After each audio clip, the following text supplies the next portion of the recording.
And it's a privilege and pleasure to be here to talk with Ziyad about his new book. And it's a fascinating book, and it's an original book, but it's also very characteristic of the kind of books you write in the sense that it draws on moral philosophy and psychology and bits of history and sociology and film and literature. So it's a sort of cornucopia of wonderful thoughts and ideas. And I guess while I was reading it, the first thought I had really was the obvious one, which is that you've looked at these topics like deception, happiness and its paradoxes, intimacy.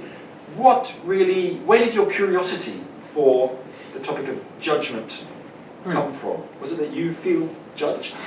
I do feel judged, especially now. I suppose in terms of the books in general, I'm quite interested in how much more complicated we are than we like to appear to be. And I'm quite interested in what that means for how we try and live well in a really a kind of society full of contradictions, etc. But in terms of judgment specifically, what I think I've gone back to, and it appears in the dedication of the book, is a history where I started out as a bit of an outsider, born in Baghdad, of a Jordanian father and an Irish mother, and conscious of the fact that it takes quite a lot to belong. I've been quite interested in how you get accepted in different social settings, and I think it's given me a sensitivity to sort of the outside-inside boundary, which I feel speaks to the question of judgment. And I mean, my dad, I suppose, much more than me. He's not anglicised as I am, but I think the fact of him and the fact of early experiences as we moved from Beirut to Purley reinforced for me a sense. The road from Beirut to Purley. Yeah, the title of my unwritten memoir has sort of fed that thought. So I found myself, for example, reading all of Salman Rushdie. He once wrote a book of short stories called East, West, and when he was being interviewed on, I think at the time, Start the Week was run by Melvyn Bragg. Melvyn Bragg kept referring to it as East-West, and Rushdie kept saying, no, East, West. Don't drop the comma. I am that comma. And I think he was getting across the fact that actually that sense of being in and out is a perspective, I think, then that can give you a lot of insight into what it is to belong. So I think that, if I'm going to trust any retrospective account for how I got interested in it, will do as well as any. And the thing that topic of belonging that you mentioned there, I mean, there actually is a lot of retrospection, a bit of introspection in the book as well about your personal history. And the story that really struck me, but I'd like you to tell it to them, is your job interview story. Both the story about you and the story about Paul. Yeah, well, there's a good few places in this book where I find that I'm actually drawing on fairly personal experiences, more in this book, I'd say, than any of my previous ones.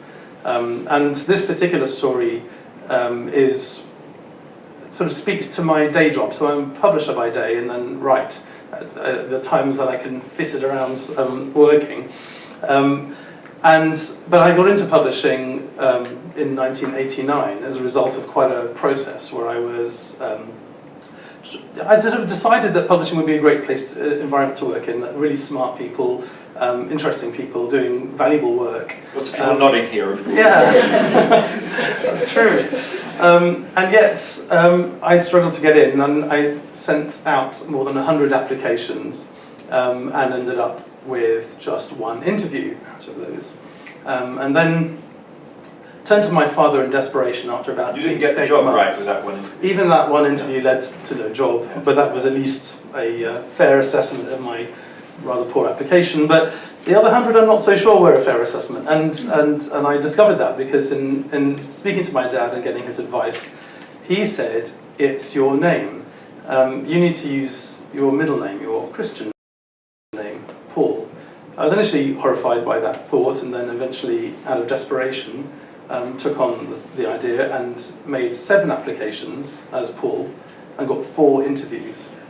And that was a very instructive moment. It's not one that I think tells the story of how I live, because I'm anglicised and I have a white male face, and I don't think I suffer the indignities that a lot of people do, but it gave me a lasting insight and has actually fed through to the point where we at Sage now anonymise the applicants, and it's very satisfying that we've sort of come full circle. By the way, I should say that my application to Sage was under the name of Ziyad, because they were the one publisher who had interviewed me for the job I didn't get, and so I thought they'd have me on file. Little did I know Sage's filing system at the time, but it meant that I actually then had a choice. I actually had a sliding doors moment, because there was a publisher who did offer Paul a job for £9,500 a year, and Sage offered Ziyad a job for £9,000, but I thought, actually, I get to be myself, so I took the Sage job. And I thought I'd just throw in as a nugget before he leaves, that I know Nigel Newton, the founder of Bloomsbury, who's sitting there, is very taken by this story, and he commented last week, so much so that he's now looking to apply an anonymisation to applicants for jobs at Bloomsbury too. So the story, I'm very pleased to say, seems to have impacts now, even nearly 30 years since it first happened. And what does this story tell you in general about how judgment works, or how unconscious biases work, or even conscious biases work? Because I mean, what's going on in a situation like this? Well, I think the trouble is that judgment is ubiquitous, we're stuck with it, but it's also consistently poor. Our judgment is of each other, is partial, often unconscious and biased in the way I've just described, but also very prone to a lot of the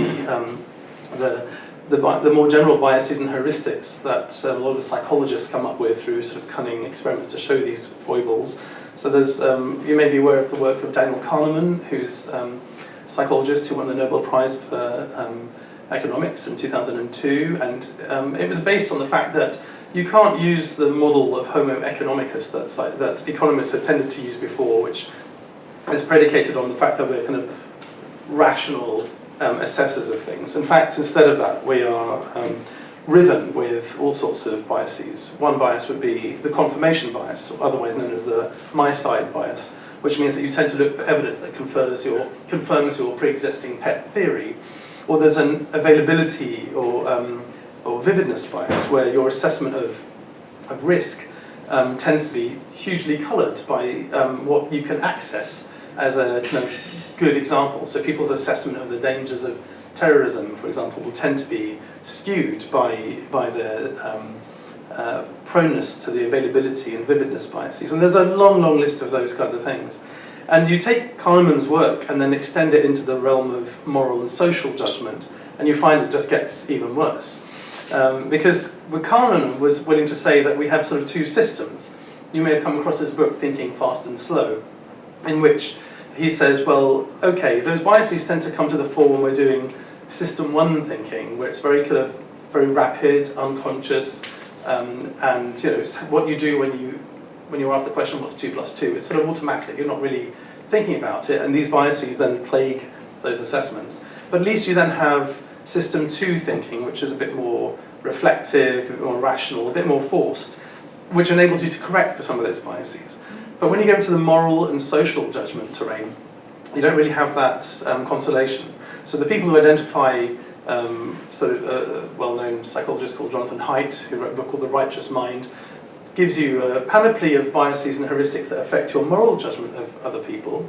But when it comes to the systematic tendency to correct for it, all you do then is just reinforce that initial gut feel. So while Kahneman could say that you're doing some sort of judgment of uncertainty and you can correct for it, when it comes to social and moral judgment of each other, we're kind of stuck with that problem, a lot of which is unconscious and emotionally driven. But isn't it useful to, by the way, if you're interested in this Kahneman stuff, I just read this absolutely brilliant book called The Undoing Project, which is a kind of biography. It's written by Michael Lewis, the guy who wrote Liar's Poker and The Big Short, and stuff like that. And he's written a kind of intellectual biography of the friendship between Kahneman and Amos Tversky, the psychologist who he worked with. Yes. And I did like Thinking Fast and Slow, but The Undoing Project is kind of better. A very compelling book. So I haven't read it, but Michael Lewis is a fantastic storyteller. But I did, a few weeks ago, I was at an event in Facebook and Danny Kahneman was there. We were able to have about an hour together talking about it, and I asked him, what did he think about this book?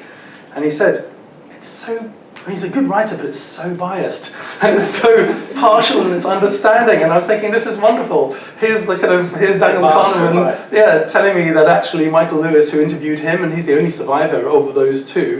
Tversky died a long time ago, but he said, however much I would tell Michael Lewis how it really was, Lewis gave these spins and twists, which were great for the drama of the story, but actually did start to misunderstand me and my relationship with Amos Tversky. Well, of course, I guess, but both people are telling stories, right? Exactly. Kahneman's telling stories about who he is and how he sees himself. Yes. Michael Lewis is telling stories to readers, but also to himself about why didn't he notice the thing about cognitive bias in his previous books, whatever it is. Yeah. And I guess it just raises that larger question, like, what the hell do we do about these biases? If you go to Wikipedia and look at all the list of 27 biases that we have, availability and so on, you just think like, I'm just a pathetic wreck of a person.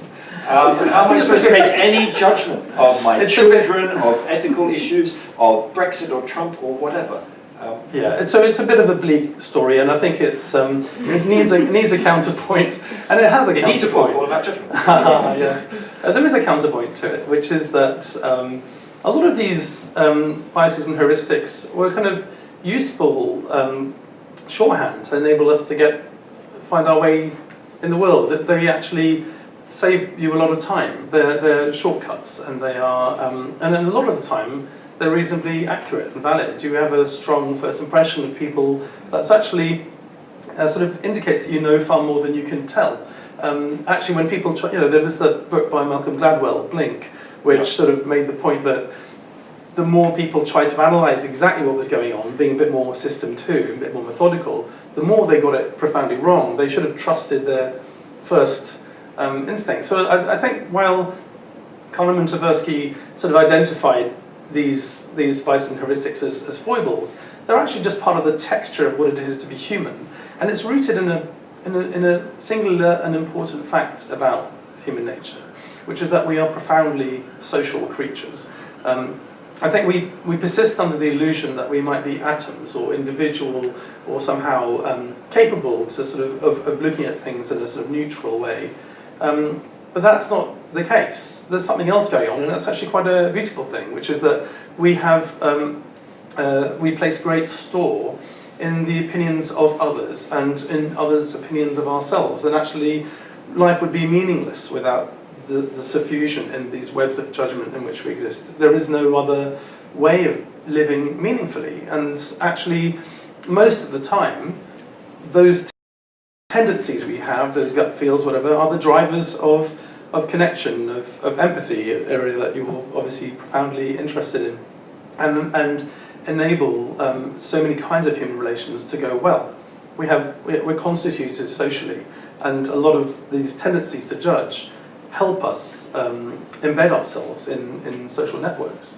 Because we may have, I guess, developed as socially networked creatures in the 2 million years we've been around since we were lolloping around the savannah, but today the nature of the social networks is changing.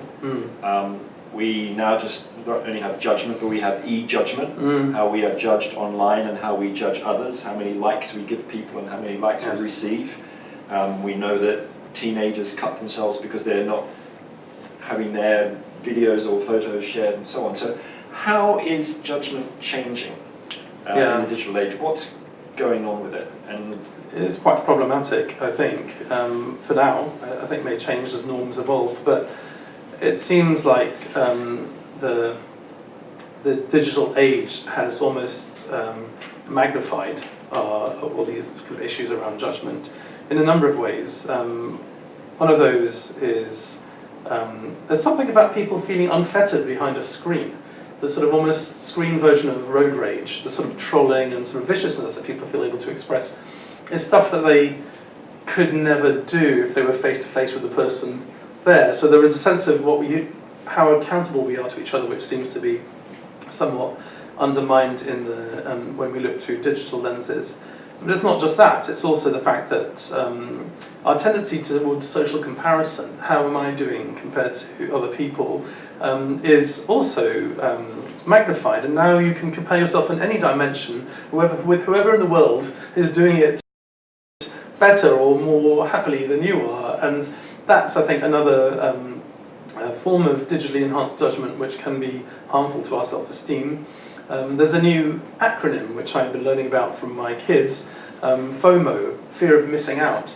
And that seems to be driven by their almost constant sense that someone somewhere is having more fun than they are, because people only really post the good news. Yeah. They don't say, I'm having sort of bleak, miserable time in my room. You don't really hear about that. So you get this very kind of selective representation, which I think can really erode people's sense of feeling okay about themselves. So I think there are lots of, there are obviously huge benefits that come from being sort of hugely connected digitally. But I think when it comes to self-esteem and judgment, probably there's more harm done than good for now. One of the things you mentioned in the book is this episode of Black Mirror called Nosedive. Yeah. Could you just, has anybody seen that one? It's the one about where people are given a rating up to 5 of their social status. Yeah. Can you describe that for us, because it's very important, I think. Yeah, and it speaks to the point you were making, and I didn't even list it in the ways that people are sort of judged digitally, but there are so many ways of being assessed. If you tweet, then you can see who retweets you or who likes it. If you put up a video, you can see who's watched it. There are lots of simplistic measures that give you some sort of, you may dismiss them as too simplistic, and yet you're drawn to them because measures drive us so much, and so they become markers of success of one kind or another.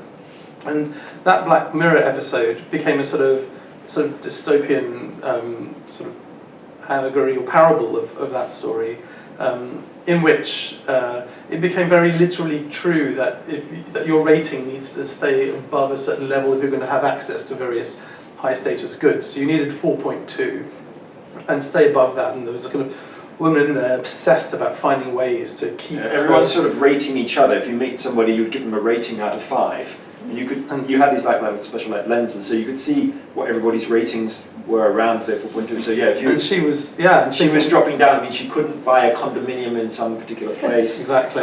It totally affected. And as she started to spiral down, and then suddenly couldn't buy a ticket at the airport, and all sorts of things, then somehow you end up on this sort of vicious circle, and if you tumble below 2, then you're actually in the underclass, then you are the dispossessed. So it's a very nice telling, in a sort of exaggerated way, as satire does, of I think tendency towards, I actually learned the word earlier today, of metricide, death by metrics, which I think is perhaps another word of our age.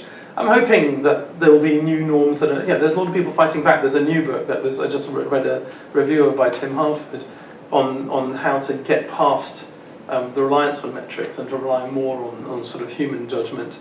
And I think actually we shouldn't, should we? We should. Well, that's pretty scary if we make all out. It'll be more textured. There's no perfect judgment. There's no way around that. I have to say that I haven't seen that episode of Black Mirror when you mentioned it there, and I went and watched it, and last night, I've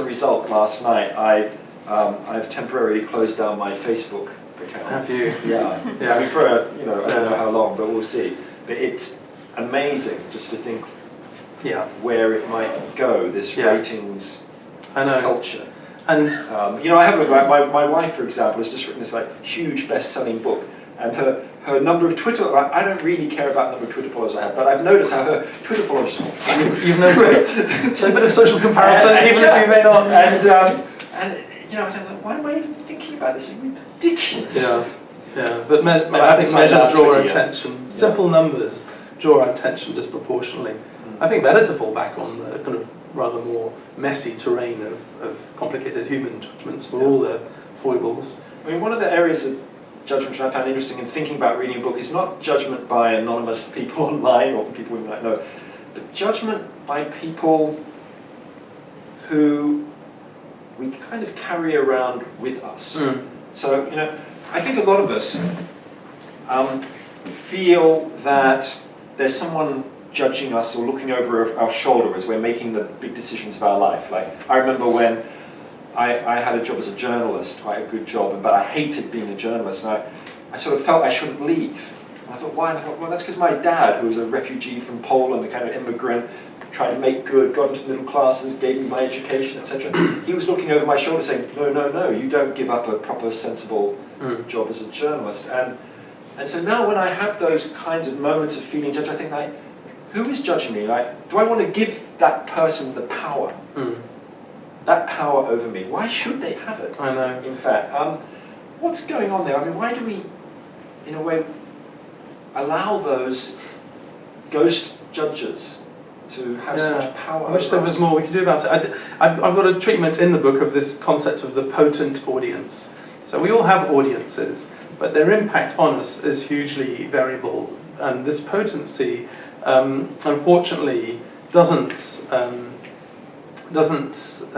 come that much within our control. So notice, for example, how when someone sort of starts in a relationship, the partner that they're entranced by becomes a very potent audience, and how that shapes their sense of how they should live. And you know, a friend of mine, every time he has a new hobby of a certain kind, I think, yes, is there somebody who's just appeared into your life? Because the potency of that gaze has suddenly made him interested in Victorian literature or whatever it is that he never talked about before. Rocks, I think, was one. Geology, I think, was one. And so that potency is hugely variable. But the judgment worth having needs to come from potent audiences. It's as though you can't rely on the good news, the cheering, so to speak, without knowing that there could be jeering, and that's partly what that potency is about. By contrast, if you turn to a best friend who will uncritically back you in anything you do, then there's something about that is a bit like the comedian bowing to canned laughter. You may turn to it for comfort in some way, but it doesn't necessarily have that same power that you were describing that the frustratingly potent audience can provide.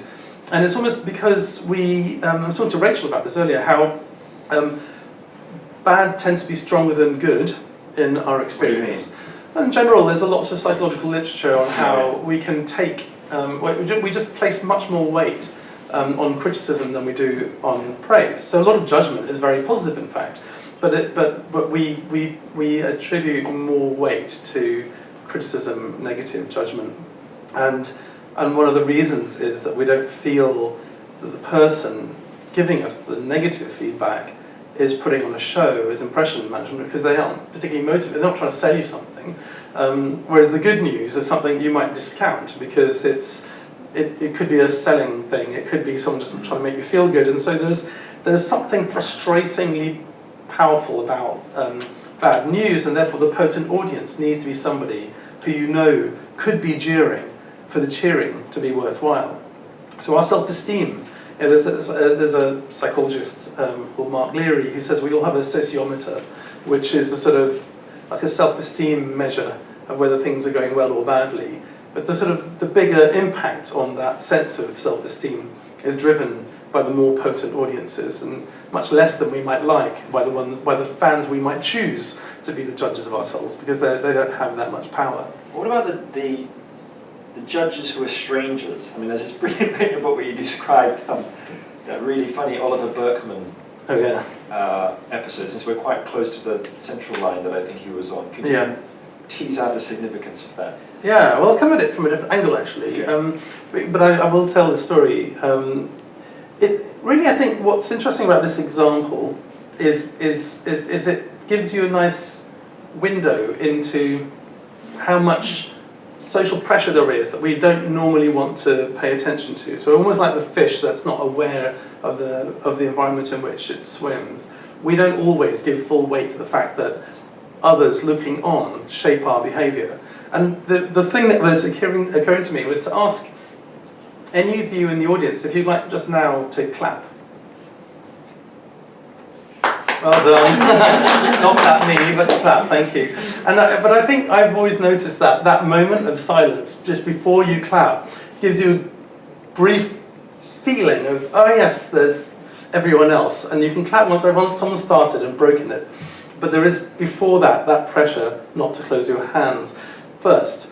And And Oliver Burkeman, I think, tells that story very nicely in a different way. He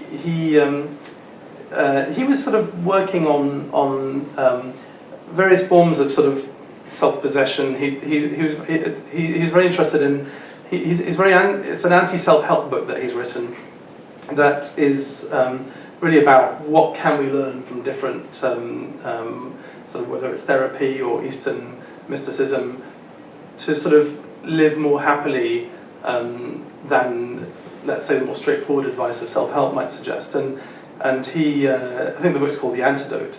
And so he decides, as an exercise of sort of agency and sort of self-determination, to sit on the central line and, as the tube arrived at each tube stop, just loudly announce the name of the tube station. So what harm could it do? And did one and then the other, and I can't remember how they go, but Holborn, Oxford Circus. And he said, there should be no problem with this. Strangers around aren't necessarily going to be affecting my self-esteem. And if anything, I'm not like even if they think I'm a bit mad, at least I'm doing a public service by telling them which tube stop's coming up. And yet, why, as the next tube station rises, do I feel this urge to vomit? And it's a very powerful way of getting across that sense of the silent pressure of the sort of the social and cultural environment in which we swim. And I think it's there impinging on us, but I think we still belabor under this idea that we're somehow more sort of atomistic and have more agency than we think. But actually we're deeply socially constituted, and what I love about that example is that it shows us in a quite palpable way how deeply we are shaped by other people's views. I've got another example in there of a sort of boundary, because I think the boundaries often give you a glimpse then. And it's to do with the fact that when I go to the gym, I go with 2 t-shirts because I know halfway through, after sort of sweating away in the cross trainer, that I need to change my shirt. But I can't be bothered to go all the way back to the changing rooms. Somewhere between the changing rooms and the gym is the swimming pool. And actually I've got friends who go to that same gym and can picture it, who are here. And instead of going all the way back to the changing room, I will stand by the pool and take the old shirt off and put the new one on. But I'm very conscious of the fact that that's a bit of a boundary activity. It would be no problem to go all the way back to the changing room. That's fine, that's where people change. It would be out of order to change in the gym itself. But something about being by the pool makes it okay, because people are just in swimming things, so it's fine. And yet, I feel this slight urge to do it very quickly, because I feel there's something transgressive about it. I feel, again, gives you a glimpse of that sort of liminal sense of being viewed by people you don't know at all, but there are such norms in place that when you close the boundary of one of those norms, it can really sort of shed light on what is otherwise obscured from view. I mean, another issue that came up for me, in fact, I agree with almost every single thing in this book except for one sentence. Right? And you'll know which sentence it is. It's this sentence. A tendency towards empathy can play havoc with our ability to judge fairly or even to act morally. Now, I guess I spent the last 15 years arguing against that. And let me just tell you my thoughts on that and then hear your response. So, you make that statement after quoting part of a book by a guy called Paul Bloom called Against Empathy, notoriously, I think is a notoriously distorted view of empathy that he has in that book. And he says, empathy causes racism and war, and he basically has this view of empathy as this sort of mushy emotion that makes you, put all your focus on, one individual person and ignore lots of people on the other side of the world, this kind of thing. But as we both know, and as you know through having talked about theory of mind, that if you open a psychology textbook, there are 2 definitions of empathy you'll find in there. One of them is what's called affective empathy. That's empathy as a shared or mirrored emotional response. So if you see anguish on a child's face, and you too feel anguish, that's affective empathy. You're sharing or mirroring their emotions. And then the second kind of, that's the kind that Paul Bloom talks about. Yeah, an objection. But then he he ignores about a century of research on the other side, other kind of empathy, which is what's known as cognitive empathy or perspective-taking empathy. That's where you really try to imagine what is it like to be another person with different views and experiences of the world. We have metaphors for this, to walk a mile in somebody else's shoes. You walk past a homeless guy selling the big issue, and you don't just feel sorry for him. The cognitive empathy move is to think to yourself, well, what's it like to sleep out, to have someone walk past you without looking you in the eye, or to sleep out rough on a cold winter's night. And this kind of empathy, this cognitive empathy, is so essential for judgment and communication and being social. I'll give you an example of my kids, right? I've got twins, who are a boy and a girl. Now, as you write in your book, this capacity to take the perspective of the other develops very young. By the age of about, in fact, even before Piaget, you mentioned Piaget, but research shows Piaget was even conservative. By the age of about 2, most kids can imagine the perspective of another person. So when my kids were about 1.5, before the capacity for cognitive empathy had kicked in, you get a situation like this, where my son would be crying, and his sister would try and comfort him with her favourite toy dog, which was a kind and sympathetic gesture, but absolutely no use to him. Fast forward a year when they were about 2.5, and when that empathic capacity had developed, naturally as it does, when my son was crying, his sister would go and comfort him with his favourite toy cat. Okay? That's that imaginative leap, the switch to another person's perspective. And of course, we need this in all areas of moral judgment, and any kind of decision-making in the realm of ethics, like you hear about an earthquake on the other side of the world, where your instinct might be to send teddy bears to the poor children, but actually they don't need teddy bears, they might need mental health support or sanitary stuff or whatever it is.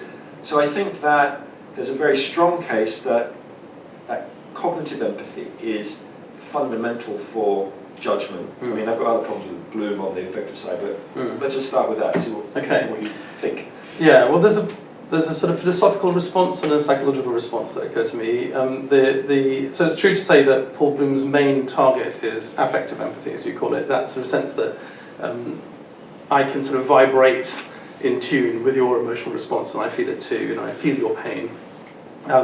And he, the reason I think that he sees that as limiting one's moral judgments is because it's prone, because of these biases and heuristics we've talked about, to you miscalculating what the net benefit of your, let's say, charitable actions might be. He would prefer, a la people like Peter Singer, to pursue a sort of utilitarian view that the greatest happiness for the greatest number should be the foundation of one's sort of moral action. And the problem with empathy is it's innumerate, in the sense that somehow if you feel that you've helped one person, then that's good enough, or one or two, versus actually doing something that could impact much more significantly on a large number of people, but you just haven't encountered those people and therefore don't have a way of effectively linking to them. And I think there is there's an important point about that, which is that there's one of his interlocutors is Josh Green, who's a philosopher at Harvard, who talks about this sort of